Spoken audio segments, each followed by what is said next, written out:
And then again, we have the executive.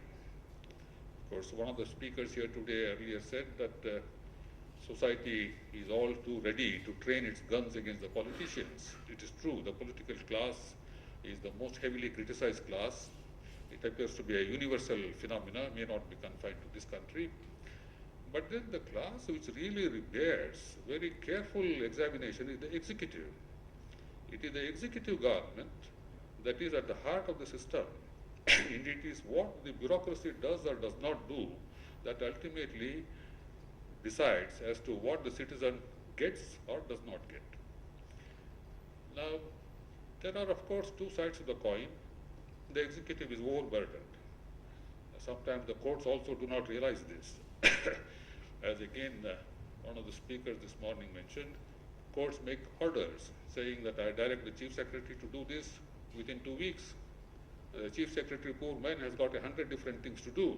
He may not even have time to read the order which the court has made, but he is expected to deliver the goods, which physically it may be extremely difficult for him to do. This happens to the person in charge of the district administration. The deputy commissioner is told, go and hold an inquiry and submit a report within a few days about some incident or the other. He has got to answer to so many different departments, carry on development work, and he may not have the file. So in that sense, yes, courts sometimes do not fully realize the difficulties that the executive faces.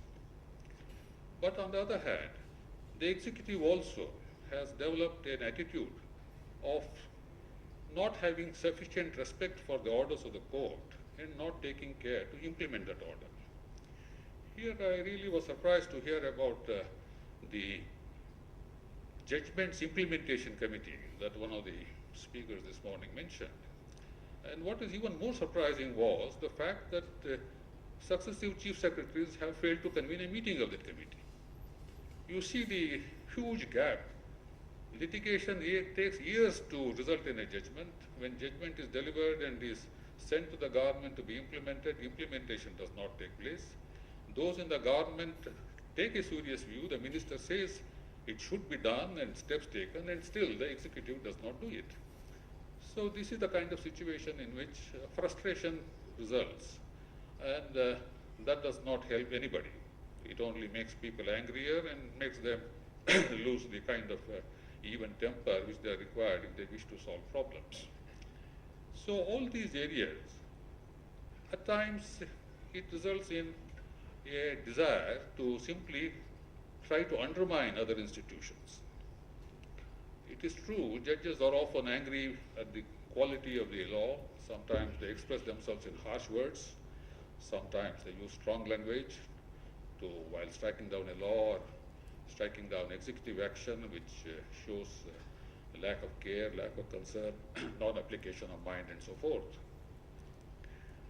But then, the executive seems to have found a new way of avoiding all this. There is now a growing tendency for laws to be drafted which provide that a function which should normally be performed by a court will now be performed by us. The officer himself is given the power. Either the enactment itself does it, or the subordinate legislation provides for it. And if they don't wish to go to that extent of conferring power on themselves to decide matters which a court ought to decide, the newfound alternative, which is becoming quite popular with the executive all over the country, is to constitute tribunals. The constitution of the tribunal is in their hands. It is in the hands of the executive, but it is vested with the judicial function. So you remove a matter from the purview of the court, put it into the hands of the executive, either the executive as such or executive in combination with the party in power. So they have the power to nominate persons who will sit on those tribunals. They will have the power to decide what kind of qualifications they should possess. They will decide their tenure, and they will even go to the length of saying, we can depute a man from the department to go and sit as a judge on the tribunal for a short period of time, any period of time.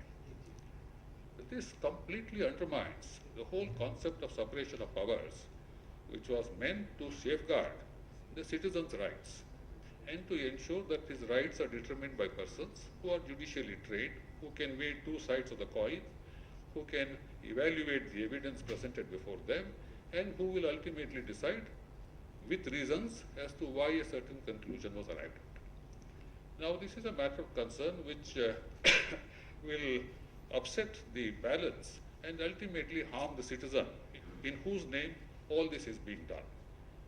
Now, the constitution makers envisaged a system where there will be these expert bodies, the executive which will carry out its function with anonymity but with diligence, the legislature which will devote thought and attention and bring learning and wisdom to the enactment of the law, and the judiciary who will decide all this dispassionately without being carried away by popular views on what the matter should be or how it should be handled.